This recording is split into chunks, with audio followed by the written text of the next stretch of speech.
really sweet friends, welcome back to another video and a special hello if you are new. Today I'm going to be sharing with you my spring TBR. TBRs are always quite stressful to me because I want to hold myself accountable to them, and if I don't read through all of the books that I've set for myself, then I tend to get discouraged or disappointed or down on myself.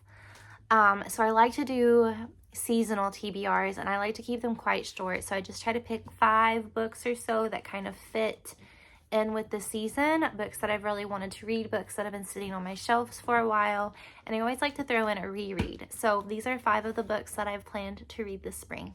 There's something about springtime that always puts me in the mood to read a Regency romance. I decided that I wanted to reread Persuasion by Jane Austen this year, but I want to read it in the summer because Persuasion to me is a more summery novel. So in order to read a Regency romance through the springtime, I have chosen to read a book by Georgette, and I'm going to read These Old Shades. I think this cover is really beautiful. This will be the second Georgette book that I've read. I read one a few years ago and I loved it. I think it was like a 5-star read for me. I think the humor was really great. I think it's very fitting with Regency times, and it really feels like you're actually reading kind of like Jane Austen. Like, it definitely, while it is distinct in its own way, it's like if you take Emma M. Lyon and Jane Austen, then I feel like you have Georgette. So I'm really, really excited because I've wanted to read one of her books ever since I finished the last one, and I just haven't. So one of my friends has read a good handful of her books, so she recommended that this is the one I should read next. But this is about the Duke of Avon. I don't know how you would say that. It says he has waited 20 years to get revenge on his arch enemy, so he rescues young Leonie, I hope I'm saying that right, from a life of harsh abuse. He finds his new protege not only the key to a scandal that will shock the world and destroy his enemies, but also the one person who can transform his dark and embittered heart. This sounds really good, but it sounds kind of like scandalous. So I'm really excited and really curious. It definitely seems like it's going to have a very different tone from the other Georgette book that I read, which was Frederica. So I'm really, really excited for this one. And also, I just wanted to show you, look how pretty the chapter pages are with the flowers. I think these editions, these are the signature collections. I think that these are just so stunning. Next, in a couple weeks, I want to read The Enchanted April by Elizabeth von Arnim. This is what it looks like. It's so beautiful. So this is set after World War I, and it follows 4 very different women who are leaving London and going to Italy for a vacation. It says that it is witty and comedic.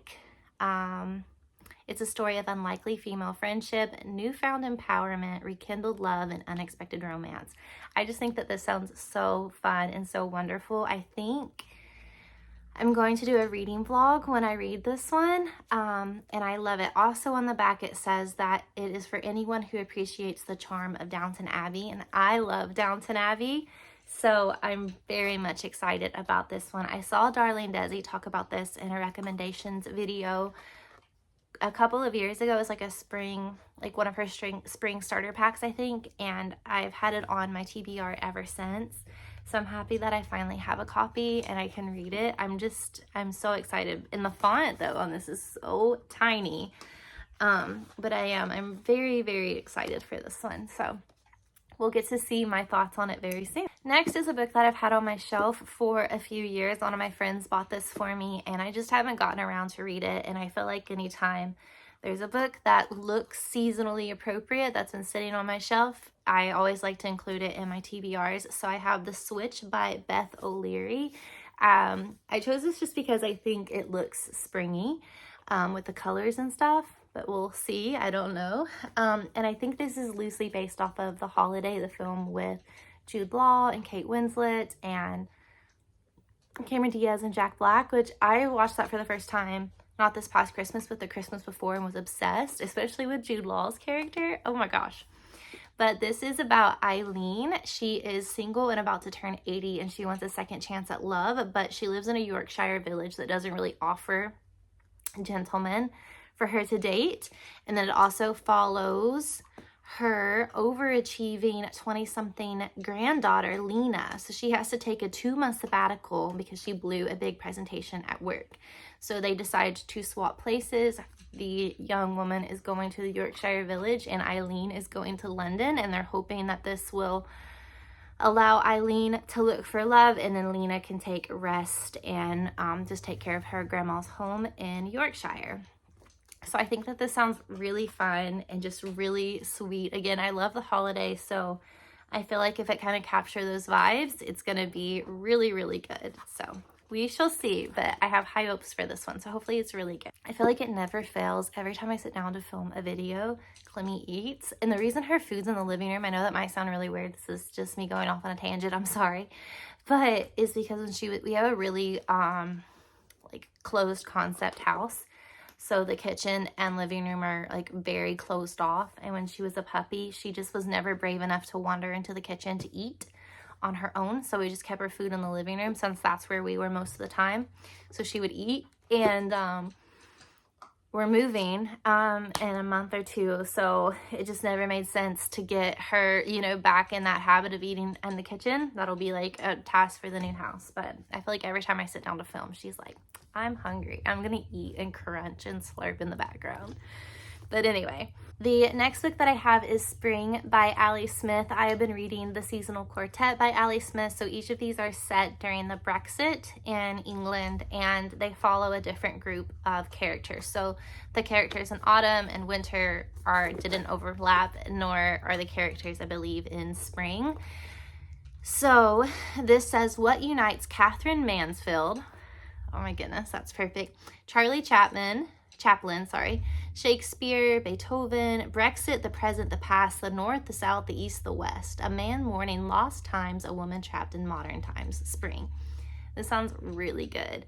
I feel like I've enjoyed the quartet, like each book more. Like I loved autumn, I loved winter even more, and I have a feeling I might like spring even more than those two. This sounds really, really good. These are very like stream of consciousness. They're very thought-provoking, and they definitely have a different tone than the other books that I've picked out for my spring TBR.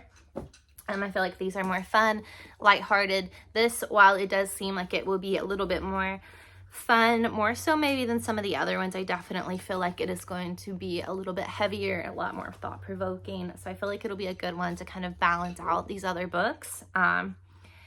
So I'm really excited, and then obviously we'll finish it up with summer come summertime. Next is a book that I want to reread. I always love picking out a book to reread. So I've decided that I want to reread The Complete Tales of Peter Rabbit by Beatrix Potter. I adore Beatrix Potter, and I have since I was a little girl. I've always enjoyed the stories and the illustrations, and it's been a really long time since I've read them. Like I genuinely think that I might have like dug out my copies that I have at my mom and dad's house when I was maybe in like high school, early college, which has been quite a few years ago now. So I don't really remember anything, but this is the Barnes & Noble, I don't know like what the actual title is, but this is one of the Barnes & Noble editions. But I was flipping through here, and it looks like it has all of the stories. So it has the tale of Peter Rabbit, obviously. He's like the most iconic character. But it looks like there are also other characters and stories in here. So there's like Mr. Todd here. I think I saw, there's the Flopsy Bunnies here. And then another one that I was really excited is the Tale of Jemima Puddle Duck and Tom Kitten. I remember these illustrations from Tom Kitten like really brought me back. I really remember those. So I'm really excited to dive into this and read this. I saw a YouTube video also a while back, and I believe I saved it on my like to watch later, but it was like kind of walking you through like that artistic style of how to watercolor like Beatrix Potter. So I'm sorry, Clemmy's disgusting. I hope you're not hearing her. But it kind of walks you through her like I guess like artistic style and things like that. And I love to watercolor, and I haven't done it in years. So I think that would be really fun to kind of watercolor along as I go. So I'm really excited to kind of read these. I feel like these will be perfect to read like on a slow morning, just read one of the stories and spend like the Saturday watercoloring. I don't know, like I'm just trying to romanticize it, but I think that will be really fun. All right, friends, thank you so much for being here and listening to me babble on about the books I want to read this spring. Please let me know if you've read any of these books and if you like them or any other books that you would recommend for me, and hopefully maybe this sparked some books that you can add onto your TBR as well. I just love spring. It's my absolute favorite season. I feel so happy. The sun is shining. It's warm. You can hear birds. We're moving into a home probably like May to June. So I won't get to plant as many like flowers and things as I want, but I should be able to do some. And I just like, I don't know, I just feel so happy and hopeful for the future, and I hope that you do too. Like, I know that life is really dark and scary sometimes, and we live in really uncertain times, but I hope that spring gives you the same just feelings and happiness and hopefulness that it does for me. But yes, thank you guys so much for being here, and I will see you very soon in another video. Bye.